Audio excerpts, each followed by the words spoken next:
Regular grammar is a form system for describing patterns in strings, forming the foundation of automata theory and lexical analysis.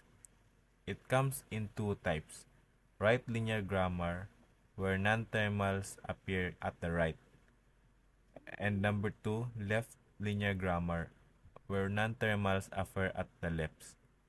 Rules of computation. Production rules define how non-terminals are replaced by terminals or combination of terminals and non-terminals. Right linear gives to A big B or big A gives to small a.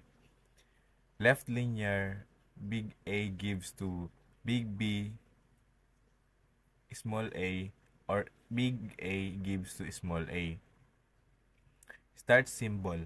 Derivations begin from the start symbol. Terminals and non-terminals. Terminals symbols is in the final strings. Example, a, small a, and small b. Non-terminals. Variable used to derivation. Example, big S, big A, and big B. Derivations. Repeatedly applied production rules to generate strings. Language generation. The grammar defines all possible string derivable from the start symbol. Hello everyone. Today let's talk about regular grammar. Regular grammar can be divided into two types. May dua siya na types, which is right linear grammar and left linear grammar. Ang right linear grammar is a grammar is said to be right linear if all production are of the form A gives to XB and A gives to X, where AB gives to V, which is the non-terminal symbol, and X gives to T, which is the terminal symbol.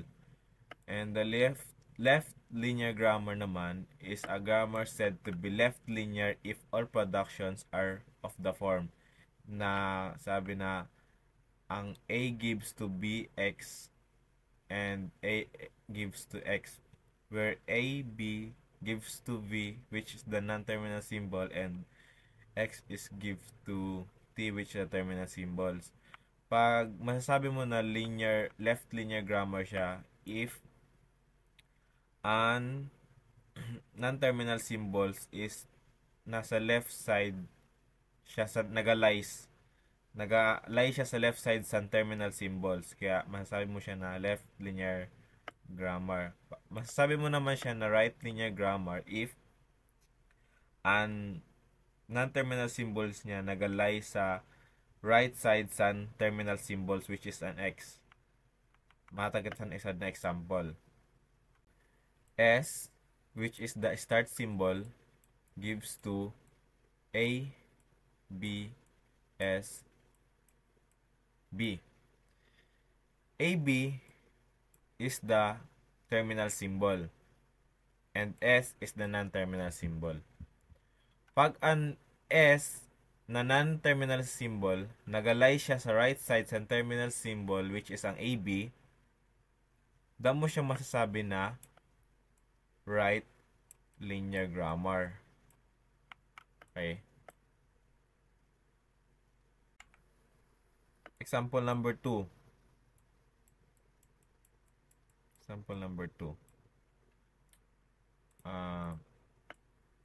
Masasabi mo naman kung left linear grammar siya if amoy siya ang mangyayari. S, which is the start symbol, gives to S na non-terminal symbol, and B, which is the terminal symbol.